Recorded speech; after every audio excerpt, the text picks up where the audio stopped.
quelques siècles, le monde a connu un incroyable développement économique. Et en 20 ans, la croissance économique a sorti près de 660 millions de personnes de la pauvreté, principalement en Asie. Le nombre d'enfants non scolarisés a diminué de 47%. La production alimentaire a augmenté de 45%. Mais à quel prix ? 5,2 millions d'hectares de forêt disparaissent chaque année. L'eau manque. Mer d'Aral, lac Tchad ou fleuve Jourdain, les prélèvements croissants de l'agriculture menacent cette précieuse ressource.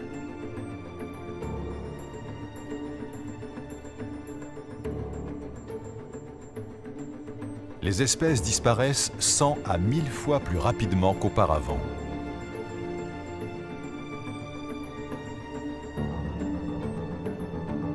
Le changement climatique perturbe les récoltes, provoque des catastrophes et menace des millions de personnes.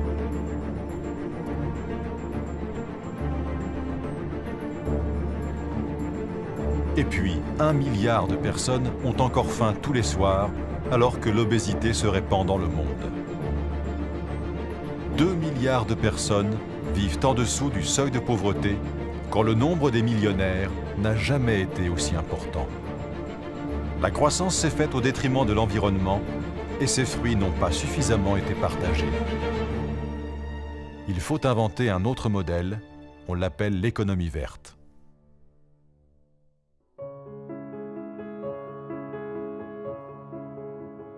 Combien vaut un arbre ou un oiseau?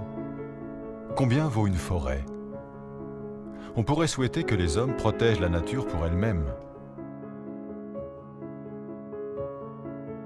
Mais peut-être faut-il mettre un prix sur les choses et les êtres pour que nous nous rendions compte à quel point ils sont précieux. Les insectes pollinisent les végétaux que nous mangeons. Les arbres produisent l'oxygène que nous respirons. Les coraux ou les mangroves permettent la reproduction des poissons que nous pêchons. Ils font tout cela gratuitement et notre vie serait impossible sans eux. Les économistes tentent aujourd'hui de calculer combien valent tous ces services que nous rendent les écosystèmes et combien leur destruction coûterait, afin de convaincre les décideurs qui comparent les coûts et les bénéfices.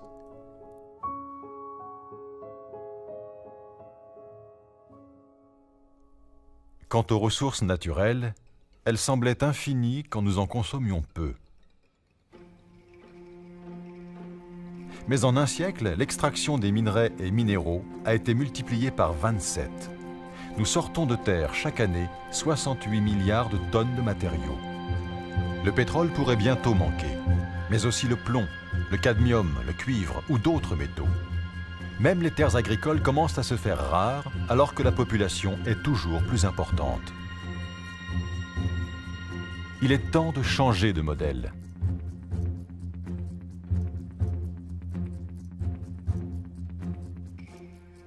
Pendant des siècles, la croissance s'est construite sur une amélioration de la productivité du travail, quitte à dilapider les ressources naturelles. Dans un monde de ressources rares et de progrès technologiques, l'économie peut au contraire se concentrer sur la productivité des ressources, quitte à utiliser plus de travail humain, c'est-à-dire produire plus en utilisant moins. Éco-conception, recyclage, efficacité énergétique, chasse au gaspillage. L'efficacité énergétique a déjà progressé de 23% en 20 ans. Mais ce ne sont encore que des débuts. 4 secteurs industriels majeurs peuvent servir à illustrer cette transformation. La surface de la Terre reçoit en 1 heure plus d'énergie du Soleil que l'humanité n'en consomme en 1 an. Nous ne parvenons à récupérer qu'une infime partie de cette énergie sous une forme ou une autre. Mais les technologies progressent. Pour la première fois, en 2010, la puissance totale des installations renouvelables créées est passée devant celle du nucléaire. Des millions d'emplois ont été créés, et d'autres le seront.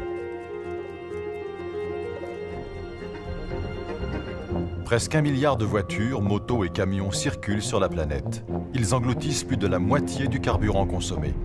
Mais des véhicules plus économes, hybrides ou électriques, existent déjà et révolutionnent l'industrie automobile tout entière. Sans parler des transports en commun. Les modes de déplacement alternatifs, comme les vélos urbains en libre accès, se développent.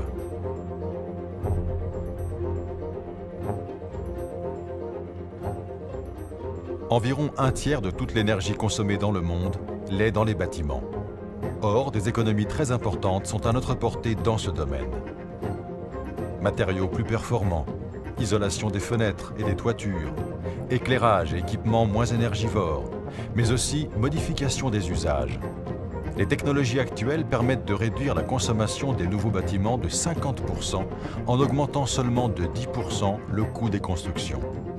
En Europe, la demande est telle que le secteur connaît une forte pénurie de main-d'œuvre qualifiée. Chaque année, 11 milliards de tonnes de déchets solides sont collectés. Leur recyclage et leur réutilisation permettraient de réduire l'exploitation et l'extraction des ressources.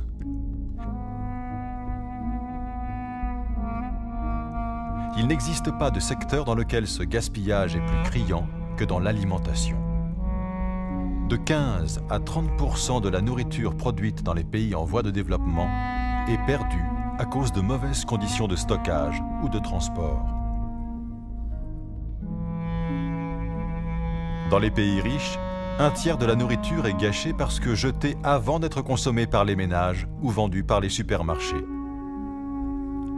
Diminuer ces gaspillages, c'est mieux nourrir la planète, c'est assurer de meilleurs revenus aux 2 milliards de paysans pauvres, c'est aussi économiser de l'argent pour les familles. Tous ces changements ont un coût, mais l'inaction aussi, car ne rien faire serait aller au-devant de catastrophes climatiques touchant aussi l'équilibre des écosystèmes et détruisant le tissu social. Dans une étude célèbre, l'économiste Nicolas Stern a montré qu'il faudrait investir 1% du PIB mondial pour lutter contre le changement climatique. Mais l'inaction coûterait 5 à 20 fois plus, soit 5 000 milliards de dollars, plus qu'une guerre mondiale. Les instances nationales et internationales joueront un rôle majeur dans cette transformation, au travers de la mise en place de bonnes pratiques, de la refonte des systèmes fiscaux ou de la réorientation des subventions. Aujourd'hui, entre 1 000 et 1 200 milliards de dollars sont ainsi dépensés chaque année en subventions aux énergies fossiles qui accentuent l'effet de serre, à l'agriculture intensive qui abîme les sols et menace la biodiversité, à une pêche insoutenable qui détruit les stocks de poissons. Il faut dépenser cet argent autrement. À Rio, en juin 2012, les leaders du monde entier se sont réunis pour réfléchir au monde de demain.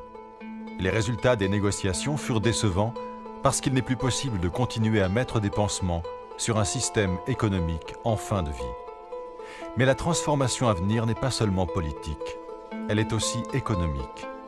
Et changer le monde, ce n'est plus seulement l'œuvre d'idéalistes ou de philanthropes. C'est aussi celle d'entrepreneurs qui veulent prendre en compte l'évolution de notre société et anticiper la pénurie des ressources ou les crises à venir. C'est aussi celle de citoyens qui, au travers d'une multitude de décisions, peuvent collectivement transformer la société.